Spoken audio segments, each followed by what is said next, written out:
Hello history के दीवाने, चलो आज हम बात करेंगे भारत के एक महान योद्धा शिवाजी महाराज की। 19 फरवरी 1630 को शिवनेरी के किले में जन्मे शिवाजी महाराज की कहानी बड़ी दिलचस्प है। उन्होंने मराठा साम्राज्य की नींव रखी और एक शानदार योद्धा, रणनीतिकार और राजनीतिज्ञ के रूप में जाने जाते हैं। शिवाजी के पिता शाहजी भोसले आदिल शाही सल्तनत में एक महत्वपूर्ण अधिकारी थे और उनकी मां जीजाबाई बहुत धार्मिक महिला थी। छोटी उम्र से ही शिवाजी ने अपनी मां से देशभक्ति और बहादुरी के गुण सीखे, जिसने उनमें सैन्य और शासन में रुचि जगाई। अपनी जवानी में शिवाजी ने कई साहसिक काम किए।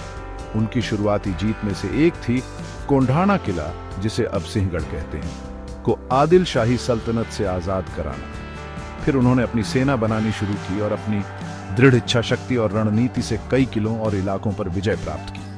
उनकी प्रसिद्ध लड़ाइयों में मुगल बादशाह औरंगजेब के खिलाफ उनका प्रतिरोध भी शामिल है। सबसे मशहूर वाकया 1667 में आगरा दरबार का है, जहां शिवाजी को पकड़ लिया गया था, लेकिन उन्होंने चतुराई से वहां से भाग निकले और मुगलों के खिलाफ अपनी लड़ाई जारी रखी और दक्षिण भारत में मराठा साम्राज्य का विस्तार किया। लेकिन शिवाजी सिर्फ एक योद्धा नहीं थे, वो एक दूरदर्शी शासक भी थे। उन्होंने न्याय, कृषि, व्यापार और सैन्य संगठन में सुधारों के साथ एक मजबूत प्रशासनिक व्यवस्था स्थापित की। उनकी सेना राजपूत और हिंदवी स्वराज्य यानी लोगों का अपना राज्य के आदर्शों से प्रेरित थी। 3 अप्रैल 1680 को शिवाजी महाराज का निधन हो गया।